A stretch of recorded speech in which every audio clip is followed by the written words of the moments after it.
Odile Deck, une des plus prometteuses architectes de la génération montante, a gagné le concours pour la réalisation du musée d'art contemporain de la ville de Rome.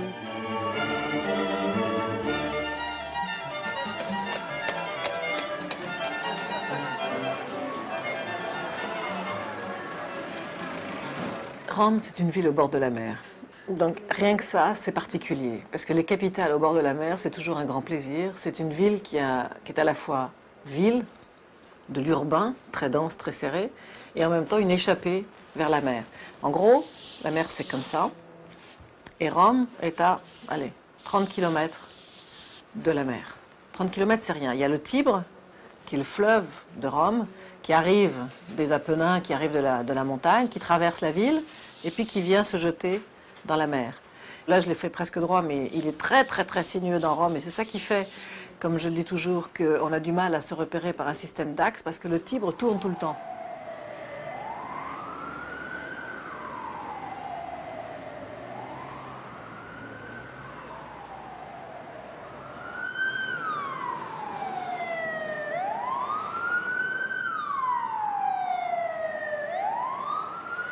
À Rome, tout est chaotique.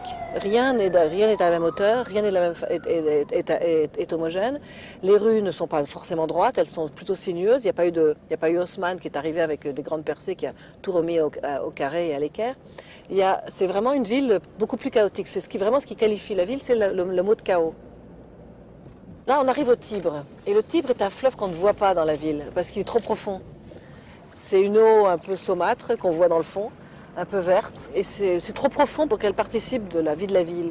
La plupart du temps, quand il traverse le centre, elle est vraiment très très étroite avec des quais très encaissés. Et c'est donc il n'y a pas de vision réelle du fleuve. Par contre, il y a des très beaux ponts et les quais sont assez beaux, mais toujours embouteillés. Ça, toujours embouteillés. Ensuite, il y a ce qu'on apprend toujours dans les cours de géographie ou d'histoire quand on est petit, toutes les collines, les 7 collines qui sont autour de la ville. Et puis, il y a quand même une zone relativement plate entre les collines qui définit, dans un des méandres du Tibre, la partie basse, la partie de la ville ancienne, celle qu'on connaît, que moi j'appelle le centre-ville, le centre de Rome, mais qu'en fait, dont on ne sait pas vraiment si c'est le centre, parce que le centre, on pourrait dire qu'il y en a plusieurs.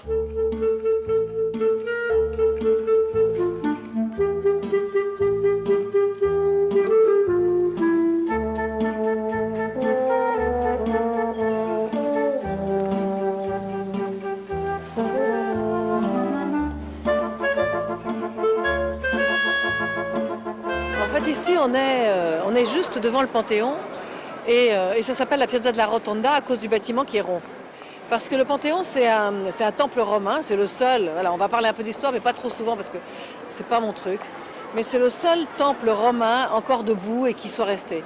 C'est une coupole d'environ 45 mètres de diamètre et qui atteint son sommet à exactement aussi 45 mètres de hauteur. C'est-à-dire que la hauteur entre le haut de la coupole, la verticalité des murs et le diamètre, le rapport entre les deux est absolument identique. Donc c'est un espace totalement rond, totalement englobant, totalement fermé, opaque, puisqu'il n'y a pas d'ouverture, sauf un tout petit disque tout en haut de la coupole qui met en relation directement ce vide, ce volume, directement vers le ciel.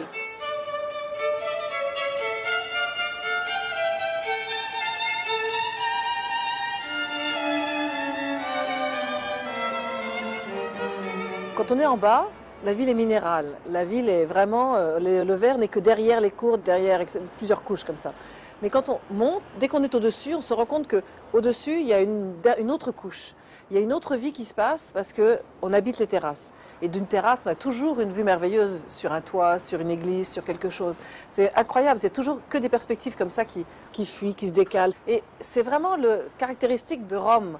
Quand je parle du chaos, et tout le monde utilise ce mot de chaos, le chaos romain, ce n'est pas quelque chose de complètement invraisemblable. C'est quelque chose qui, en même temps, fait partie de l'essence et de la nature, de la structure même de Rome.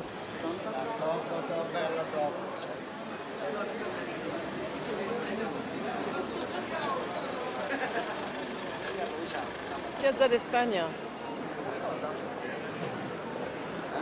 C'est une place sur laquelle, quelle que soit l'heure du jour et de la nuit, peut-être entre 4h et 5h du matin, c'est le seul moment où il n'y a pas des gens assis sur les escaliers.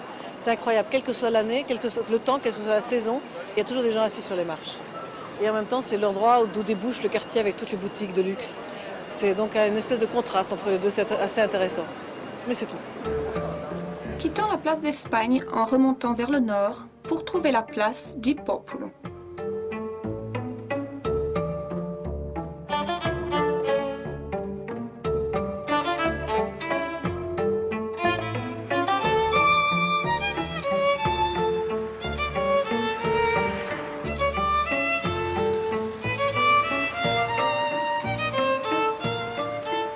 Piazza del Popolo, c'est l'endroit où on se retrouve, c'est l'endroit où on se donne rendez-vous, c'est l'endroit où on vient en fin de journée prendre le soleil, quand il y en a, parce que la place ici est orientée vers l'ouest, et donc le soleil de l'ouest donne sur cet ensemble de murs et de dénivelés, de jardins suspendus qui remontent jusqu'à la corniche qui va nous emmener vers la Villa Borghese. Piazza del Popolo, c'est un système de rues qui arrive en triangle en pointant sur l'obélisque qui est au centre. Au centre, la Via del Corso qui arrive depuis le Corso Vittorio Emanuele et qui est un des rares axes de Rome. Et puis deux autres rues qui partent en triangle par rapport à cette place. Ensuite, elle a un autre axe qui a été construit vers le 19e et qui, depuis les jardins, mène jusqu'au Tibre.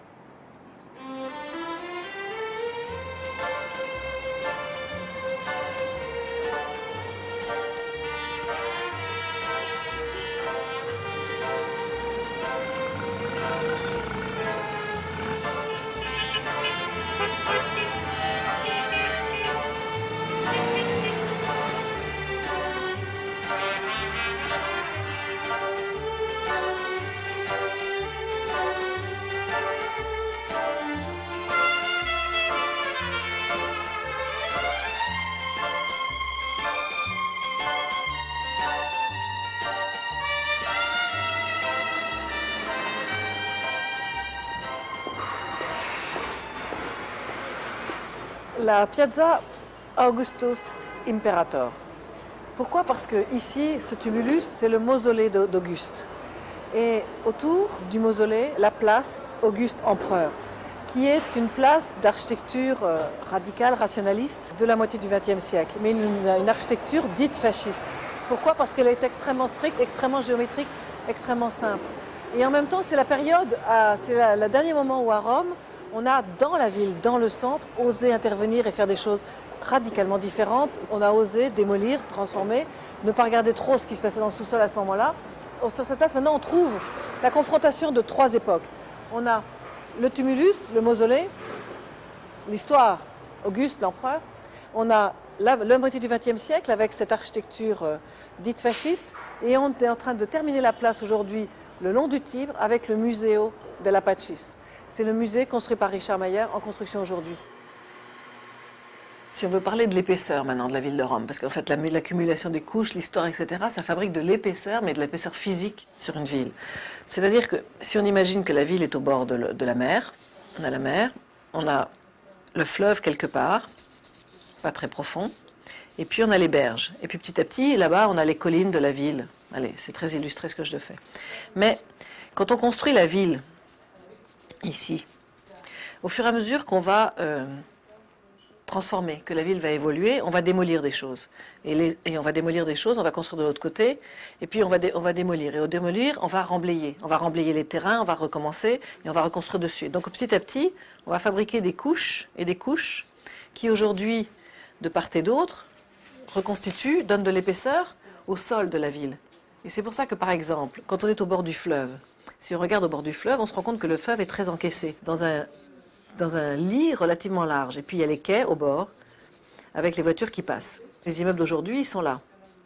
En fait, globalement, on peut dire qu'au bord du fleuve, quand on regarde sur la Piazza Augusto Imperator, le mausolée d'Auguste, on descend par rapport à la place et on descend à peu près 5 mètres pour trouver l'endroit où était le bas du mausolée autrefois. Il y a 5 mètres à peu près de différence. Quand on va un peu plus loin sur la Piazza Argentina, on découvre qu'il y a à peu près 7-8 mètres. C'est-à-dire on regarde une colonne, on regarde son soubassement et on se rend compte que la rue, elle est ici, aujourd'hui. Et donc on a creusé et on découvre le pied de la colonne. Et là, il y a à peu près 6-7 mètres. Donc tout ça, ça veut dire l'accumulation de l'histoire, l'accumulation des couches depuis avant même Jésus-Christ jusqu'à aujourd'hui. Et ça continue. Chaque fois qu'on démolit, on refabrique du remblai, on refabrique de l'épaisseur. Et petit à petit, en 2000 ans, ça a fabriqué parfois jusqu'à 12 mètres d'épaisseur. Quand il faut faire le métro à Rome, évidemment, le métro ne passe pas dans le centre, c'est pas possible. Parce que creuser le métro, ça voudrait dire passer au travers de toute une série de couches, d'une série d'archéologie, et donc c'est pas possible. Et en fait, ça c'est le gros problème de la ville de Rome. C'est ce qui pèse à la fois sur les épaules, mais en même temps, c'est ce qui fait qu'on en a pour très très longtemps, puisque d'aucuns disent même qu'il y en a encore pour plus de 100 ans à faire des fouilles archéologiques à Rome, tellement il y a de matière, tellement il y a de sujets, tellement il y a de choses. Mais j'espère qu'on va quand même oser de temps en temps construire des choses dessus. À quelques kilomètres du centre de Rome, le quartier de l'Eure.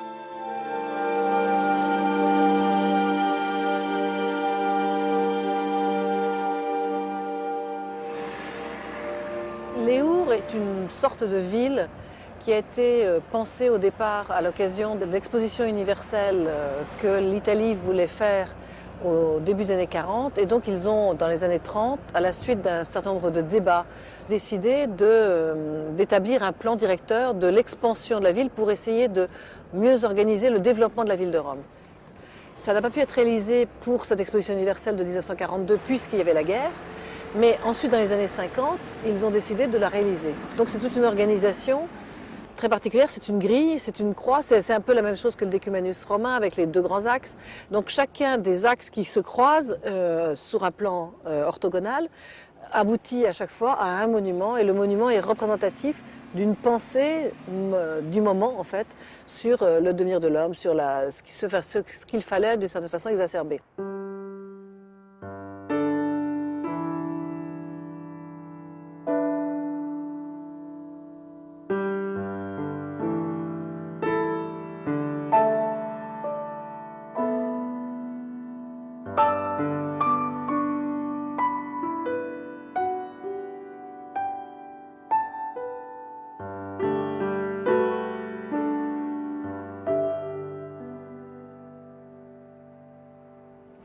C'est très impressionnant à cause de cette force et cette puissance dégagée par la représentation globale, par l'organisation totalement stricte et rigide et radicale jusqu'au bout, et par la répétition, l'effet de répétition de tous les bâtiments et de la façon dont ils sont constitués, dont ils sont composés. Ces effets d'arcade extrêmement hautes, une grande échelle, qui, même si ça permet d'abriter la personne et la mettre à l'ombre lorsqu'on se promène au soleil, ça donne quand même toujours à chaque fois quelque chose qui domine, quelque chose qui est plus fort et qui est plus puissant que l'homme qui est là au ras du sol. Tout ça c'est important pour magnifier le pouvoir, pour représenter, c'est une représentation d'une pensée, d'une époque et d'une vision de l'homme. Je ne suis pas sûre que ce soit celle d'aujourd'hui.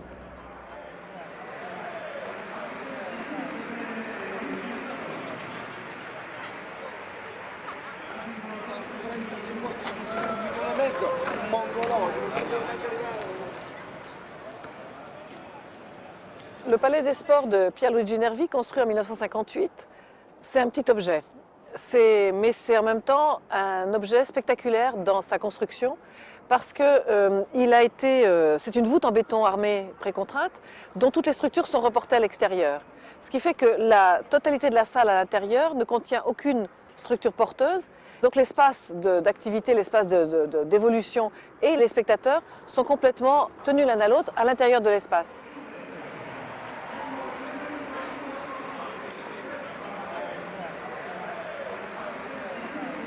Le travail de l'ingénieur est très important dans le travail de l'architecte, conjointement avec l'architecte. C'est vraiment une relation intime, une relation de discussion et de dialogue très tenue l'un à l'autre pour fabriquer un projet. Il n'y a pas de bons projets architecturaux aujourd'hui, il y en a auparavant également, sans cette relation de l'architecte et de l'ingénieur. Et ça, c'est une grande œuvre d'ingénierie d'un très grand ingénieur du XXe siècle. Mais aux limites de la ville, il y a une autre Rome, les Corviales.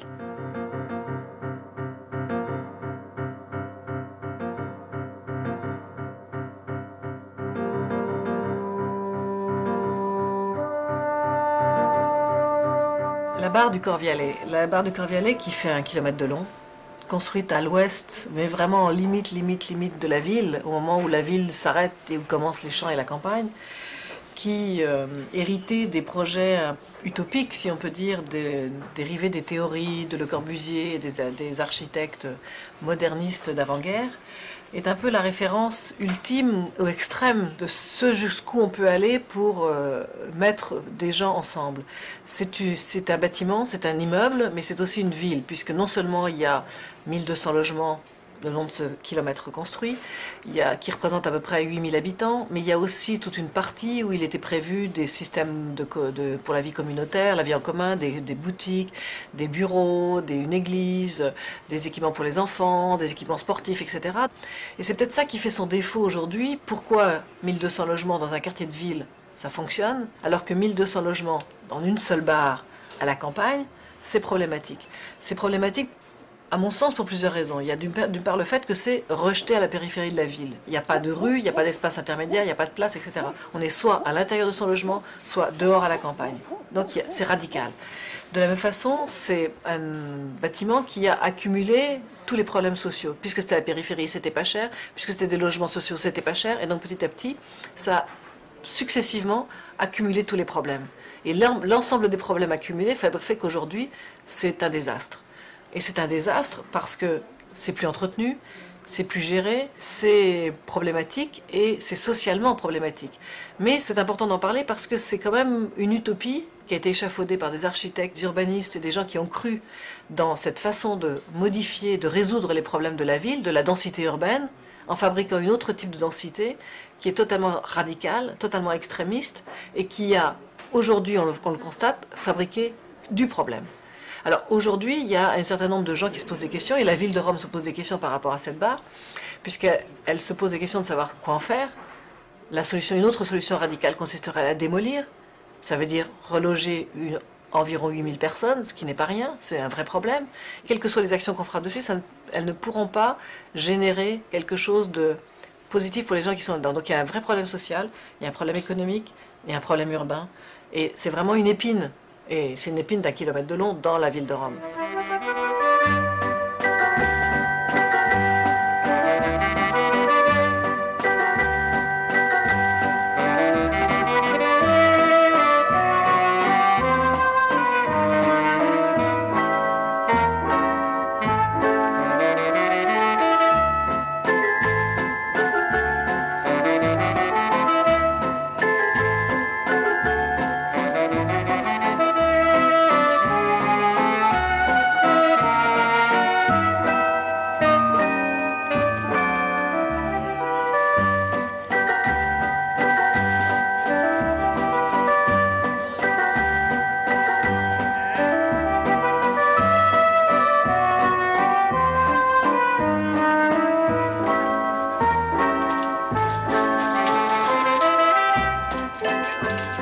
Il ne faut pas croire que l'architecte se nourrit uniquement de nourriture architecturale. On se nourrit aussi de la vie de tous les jours, on se nourrit du monde, de l'environnement, on se nourrit de tout ce qui se passe autour de nous. Et la nourriture en fait partie. Donc tout ça, ça fait partie de la façon dont on est nourri pour, après ça, retraduire ça dans une qualité de vie, dans une qualité d'espace, dans une qualité d'environnement, etc. Donc je crois que c'est important. Ça paraît anecdotique, ça paraît touristique, mais c'est vraiment important.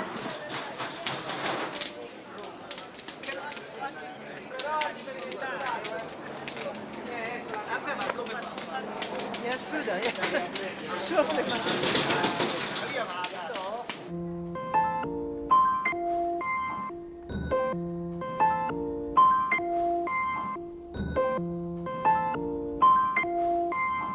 On est à Rome et on a toujours tendance à penser qu'on va parler des monuments, qu'on va parler de l'archéologie, qu'on va parler de l'histoire. Et justement, j'ai choisi de ne pas trop en parler parce que on connaît tous la ville éternelle, toute l'histoire, on a tous appris ça quand on était petits à l'école. Mais c'est aussi une ville contemporaine, c'est une ville qui vit aujourd'hui. Et c'est intéressant d'être ici dans cet hôtel parce que cet hôtel qui a été ouvert il y a à peu près 2 ans, c'est le nouveau témoignage. C'est le premier bâtiment construit dans le centre qui présente une architecture franchement contemporaine, qui cherche à nouveau, pas forcément nécessairement à copier, à singer l'architecture historique, mais en même temps qui s'inscrit parfaitement. Ça s'inscrit parfaitement parce qu'ici le contexte est plutôt un contexte de lignes et d'horizontalité. Dans le centre, c'est le chaos. C'est la lumière qui danse, c'est des choses comme ça. Ici, si on regarde autour de nous, c'est une architecture de la fin du 19e, début 20e. C'est une architecture beaucoup plus classique, beaucoup plus presque haussmannienne, on pourrait dire, si on veut faire référence à Paris. Donc avec des lignes, avec des hauteurs de gabarit homogènes, avec des lignes, un plafond parfaitement régulier. Et donc cet hôtel, avec ses grandes lignes horizontales, s'inscrit parfaitement dans cet environnement de la gare, du quartier. Et en même temps, il est franchement contemporain.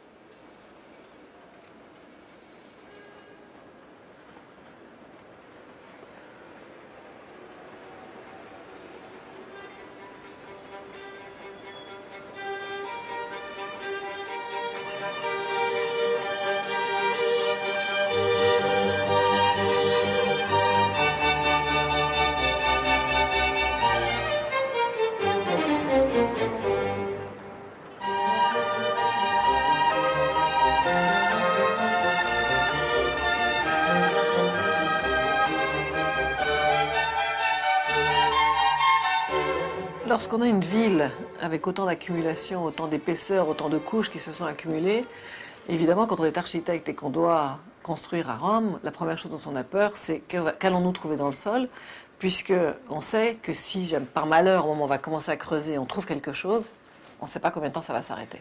Puisqu'il va falloir trouver, creuser, découper, etc. Et qu'immédiatement, tous les archéologues, évidemment, sont là à l'affût au bord du trou pour regarder ce qu'on trouve. Alors moi, par chance, sur mon musée, quand on a creusé, puis on a fait un certain nombre, 60 sondages dans le terrain, qui n'est quand même pas si grand que ça, et la seule chose qu'on a trouvée, on était dans du Remblai comme dans tout ce quartier-là, et la seule chose qu'on a trouvée, c'est une pièce de Néron, donc c'était pas trop risqué. Et surtout parce que, effectivement, c'est un terrain qui est un peu à la périphérie de la ville romaine antique, qui était plus du côté du Tibre, et que moi je suis plutôt dans les terrains des anciennes villas romaines à la campagne. Donc j'avais une chance sur 2 de tomber sur une villa ou de tomber à côté. Si je tombais à côté, et c'est ce qui m'est arrivé, c'est tout bénéfice pour la rapidité de construction du projet.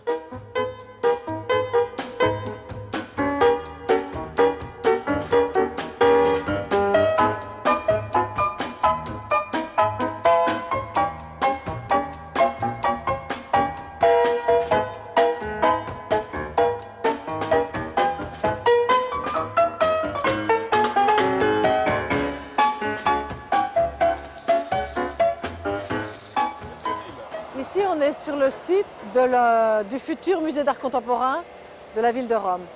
C'est-à-dire que là où nous sommes aujourd'hui, le sol n'existera plus puisqu'on va être 4,50 m plus bas et on sera dans le foyer. Là, à peu près où je me situe, je serai à peu près devant la billetterie où je pourrais acheter mes billets. À peu près là.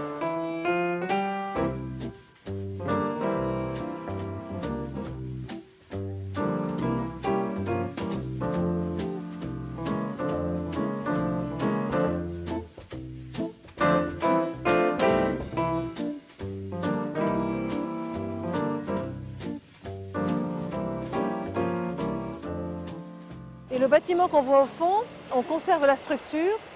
Toute la partie haute, ça va devenir le restaurant. Et toute la couverture, c'est le toit du musée qui couvre l'intégralité de ce terrain. Et toute cette couverture, ça va être traité exactement comme une place publique en hauteur.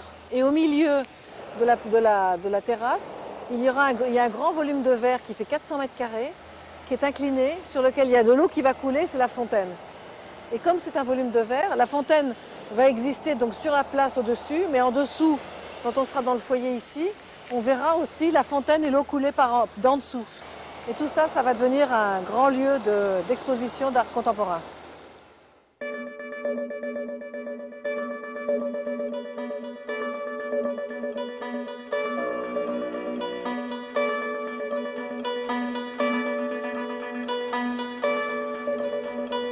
En face, au-delà de la ville basse du Tibre, sur la colline Saint-Pierre de Rome. Ici, sur la colline du Capitole, la mairie, l'hôtel de ville, dont les façades ont été dessinées par Michel-Ange, et la place dont le dessin est un des plus pur exemple de l'urbanisme, on peut dire, de la Renaissance. Ça met en rapport toute la façon dont ces deux pouvoirs dominent en quelque sorte la ville de Rome. En construisant aujourd'hui 2 musées d'art contemporain, en construisant un nouveau palais des congrès, en créant un nouvel auditorium, en faisant aussi une nouvelle église, les deux pouvoirs, et en particulier le pouvoir municipal, mais aussi l'État, s'inscrivent directement dans le XXIe siècle et dans une contemporanéité, et marquent de leur présence le XXIe siècle dans la ville.